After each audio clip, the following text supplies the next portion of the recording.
Every Dragon Ball Z fan knows about the Babidi and Majin Buu sagas. You know, the sagas in which some great villains were introduced, and also the introduction of a new form among other things. The Babidi and Majin Buu sagas takes place after the World Tournament saga, with the Z fighters teaming up with the Supreme Kai to track down Babidi's men. What they end up discovering though is more than just a few henchmen, but also the most powerful villain in Dragon Ball Z.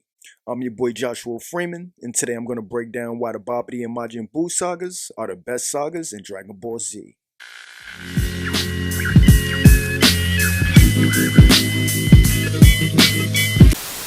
The Babidi and Majin Buu sagas are the best sagas in Dragon Ball Z for a number of reasons, and it starts with the introduction of the villains. Starting with the introduction of Babidi and his henchman Dabura, the king of the demon world, their presence expands on the Dragon Ball universe's magical lore, while also introducing a demon realm that will provide substantial to the series Dragon Ball Daima. Wait a second. What is this demon world?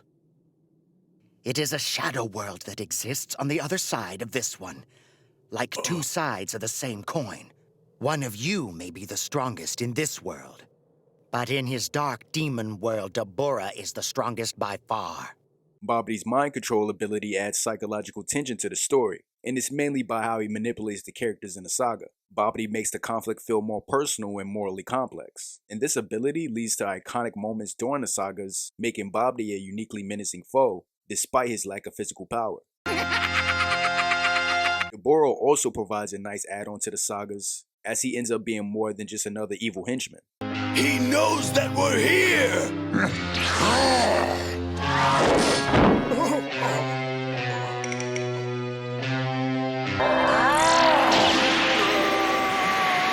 His ability to dispose of Piccolo and Krillin and keep up with Gohan helps make his presence in the saga that much more serious for the Z Fighters.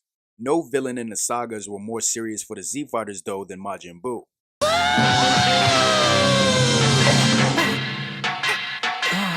The introduction of Majin Buu in the sagas was a stark contrast to the introductions of Frieza and Cell.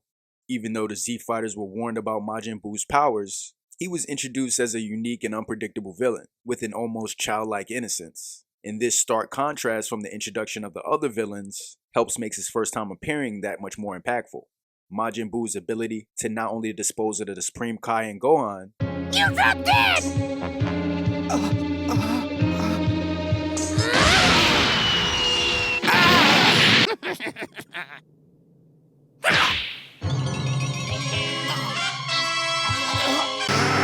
Watch out for his blast!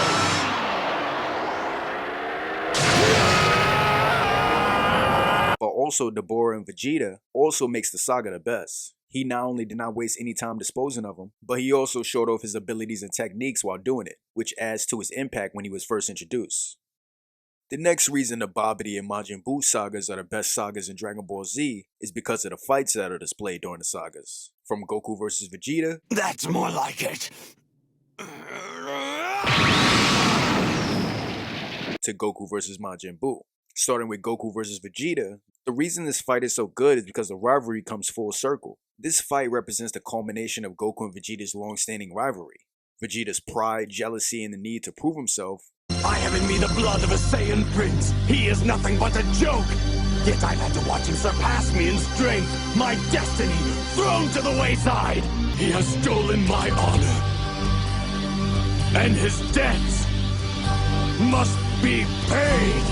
creates an emotionally charged battle that goes beyond physical strength. It's more a clash of ideologies, Goku's laid-back but hard-working nature versus Vegeta's relentless pursuit of power fueled by pride. This fight also shows both fighters going against each other for the first time as Super Saiyan, and showcases incredible speed, strength, and skill. The animation highlights the intensity of their clashes, and their tactical maneuvers make the fight more engaging than a simple brawl. This fight blends personal conflict with broader plot progression, which makes it essential to the story. The fight between Goku and Majin Buu is another highlight of the sagas, as it does well serving as a direct contrast to Vegeta's battle with Buu, and it showed how Goku and Vegeta fared against Buu at their peaks at that moment. And speaking of Goku's peak during the sagas, this goes into the next reason why the Babidi and Majin Buu sagas are the best sagas in Dragon Ball Z, and that's the introduction of Super Saiyan 3. This is what I call a Super Saiyan 3.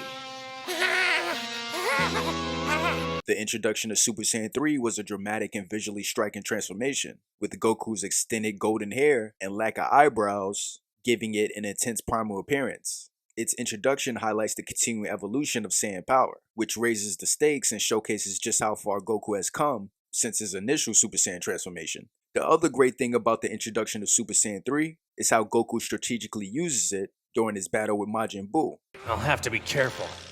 I only have to distract him long enough for Trunks to find the Dragon Radar.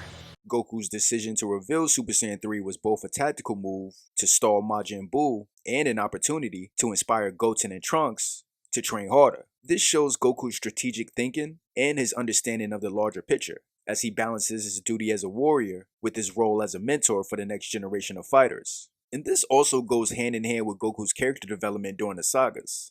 Overall though, Super Saiyan 3's introduction adds excitement, a spectacle, and a new dimension to the Majin Buu saga, which reinforces Goku's role as the series' ultimate warrior. And speaking of character development, this goes into the next reason the Babidi and Majin Buu sagas are the best sagas in Dragon Ball Z, from the character development of Vegeta to the character development of Majin Buu. Starting with Vegeta, the Babidi saga gives the fans the most memorable character arc when Vegeta allows himself to be possessed by Babidi to unlock his full power. And Vegeta allowing himself to be controlled by Babidi is a key moment of his character development.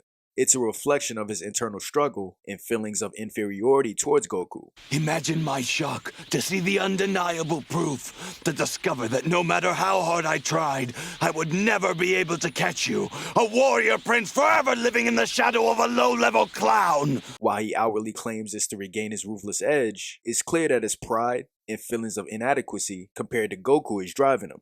It is time to take back what is mine. I will not live my life as your second. That time is over. Every breath you take is an assault to my honor. And this arc forces Vegeta to confront his own flaws, which makes his character even more layered and relatable. And this is what Vegeta does during his sacrifice. Vegeta's sacrifice against Majin Buu is one of the most emotional moments in the series. For the first time, he openly acknowledges his love for his family and his willingness to put their safety above his own pride and rivalry with Goku. Trunks, Bulma, I do this for you. And yes, even for you, Kakarot. And this act of selflessness marks a turning point in Vegeta's character. I mean, even Piccolo knew. For the first time, Vegeta is fighting for someone other than himself, controlling his own fate. And this sacrifice solidifies his transition from an anti-hero to a true hero. One of the Earth's greatest warriors has vanished in a blinding flash of light, having made the ultimate sacrifice for the sake of his loved ones. His name was Vegeta, a proud Saiyan prince. Majin Buu's character development is another thing that makes the Babidi and Majin Buu sagas the best sagas in Dragon Ball Z. Majin Buu's character development is done well throughout the Majin Buu saga, as Toriyama manages to give the character depth. Majin Buu was introduced with childlike innocence, whom was hard for Babidi to control. And that becomes evident throughout the saga as Majin Buu ends up killing Babidi.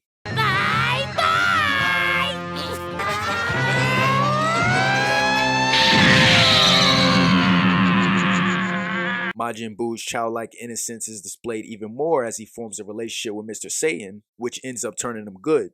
And this is made true by how that makes Majin Buu split into two personalities. And the splitting of Buu into good Buu and evil Buu symbolizes the internal struggle between his better and darker nature. Bad Buu! And this dichotomy is a fascinating exploration of how external influences and internal conflicts shape Buu as a being. And in the end, it ends up being a great start for Buu's character development heading into future sagas. So there you guys have it. That's why the Babidi and Majin Buu sagas are the best sagas in Dragon Ball Z. If you guys enjoyed the video, don't forget to leave a like. And also let me know which video you want to see next. But until then, this is Joshua Freeman. This has been Joshua vs. Anime. I'm going to see you guys in the next match.